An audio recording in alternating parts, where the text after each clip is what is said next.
অনেক পেটের ব্যথা আর পায়ের ব্যথা, চলো আমাদের দুটোর মনের ব্যথা দূর করি। আসো তুমি কিছু বললো শুধু সে তার সঙ্গীকে সরিয়ে দিয়েছে, আমি আমার প্রিয় বন্ধু নকরীকে সরিয়েছি। তবে তবে একটি বার কি বার্তালাপ করতে, হ্যাঁ মনে পড়েছে, অবশ্যই বার্তালাপ করবো, কিন্তু অপরিচিত একটি রমণীর সাথে কিভাবে কথা বলি। হ্যাঁ আমি একটি বার দেখি না এই যে সূর্য, হ্যাঁ তোমাকে বলছি, তোমাকেই বলছি। আমাকে সত্য কিছু বলতে দিচ্ছি। তোমাকে দেখার পর থেকে জানো যেন আমার মনের মধ্যে অনেক অনেক শতাধিক কথা আমার মনের মধ্যে লুকিয়ে রয়েছে। কথা লুকিয়ে রয়েছে? সত্য কি এমন বলতে তুমি? সর্বাগ্রে বলো তো, সর্বাগ্রে বলো তো, তুমি কি আমাকে কখনো দেখেছো? না না, হয়তো মুখোশখানা চেঁচা লাগছে, কিন্তু আমি কোথায় দেখবো আপনাকে? না আমি আপনাকে চিনি না। তুমি চেনো না, কিন্তু আমি যখন থেকে তোমায় দেখেছি তখন থেকে দেখবো মাত্র মনে হচ্ছে যেন যুগ যুগান্ত তোমার সাথে আমার কোনো সম্পর্ক আছে। আমি উজানির রাজরানী, আমি উজানির রাজকন্যা, বেহুলা সুন্দরী। আমি ও বেহুলা সুন্দরী তুমি? বেশ, তাই বাজারে কেন এসেছো? আমি বাজারে আজ আমার বিবাহে অনেক রকম দ্রব্য প্রয়োজন হয় তো, তাই আমি অলঙ্কার শাখা সিঁদুর সব নিতে এসেছিলাম। তোমার বিবাহ? তোমার কোথায় বিবাহ? চম্পকের অধীশ্বরে কনিষ্ঠ পুত্র, চম্পক অধীশ্বর কনিষ্ঠ পুত্র শ্রীমান বালা দুর্লভ লক্ষ্মীদারের বহু স্বামী।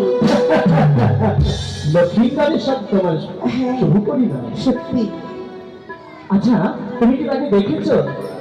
না, কিন্তু পিতামাতার মুখে শুনেছি সে নাকি সুদর্শন যুবক। তুমি তাকে কখনো দেখো না? না। যদি বা নিজে নিজে দেখো তাহলে কি করবে? তার চরণে দেখার ভরে আমি লুকিয়ে পড়বো। জানো জানো আমি সেই লখাইকে না চিনি। সত্যি? সত্যি আমি তাকে চিনি। তবে আমার বিষয় এই বাজারের মধ্যে রয়েছে? সে বাজারে এসেছে। কোথায় আছে? এবার তার সঙ্গে সাক্ষাৎ করতে চাও? হ্যাঁ। বেশ ক্ষণকালে আমার পিছু পিছু এসো, এসো এসো এসো এসো এসো এসো এসো এসো। এই বিষয় জায়গাটি ঠিক আছে। তুমি তুমি একটিবার তোমার ওই আঁখি দুটি দেখালো। বেশ, আপনাকে আমি কেন স্বামীকে দেখতে পাবো? আমি না বলা পর্যন্ত কিন্তু খুলবে না, নইলে তোমার প্রাণের প্রতি থাকবে না, চলে যাবে। বেশ, আমি তাহলে আমার এই আত্মীয় বন্ধ করি। বেশ, এই সুবর্ণ সুযোগ, কারণ বেহুলা কোনো দিনে আমাকে সে দেখে না। এবার আঁখি মেলে চাও।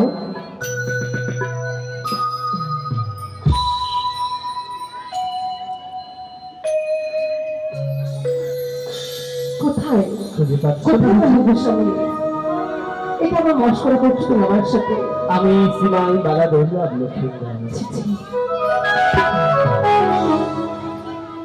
কি বলতে তুমি? আপনি জানো তোমার ওই রাজরাঙা মূর্তি দেখার জন্য আমি আমার পরিচয় ক্ষণকাল সময়ের জন্য গোপন করেছিলাম। আমি না বুঝতে পারে অনেক কত কথা বলে ফেলেছি, তুমি আমায় ক্ষমা করে দিতে। কোনো ক্ষমা না হয়, তুমি যা করেছ তা একজন সতী রমণীর কাজ। সত্যই বলেছ। তাই এসব নিয়ে আজ এই বাজার ভুবনে এসেছি যখন দুজনে, তাহলে এত অপরের সঙ্গে একত্র হতে চায়। সত্যি তো, এখানে তো কেউ নেই। দেখো দেখো, আমাদের ভালোবাসা যেন সাগরের মতো গভীর, আকাশের মতো অসীম। সত্যই বলেছ। অসীম সীমাহীন ভালোবাসা থাকলে কখনো একে অপরের সাথে এহেন ভাব তৈরি হতে পারে।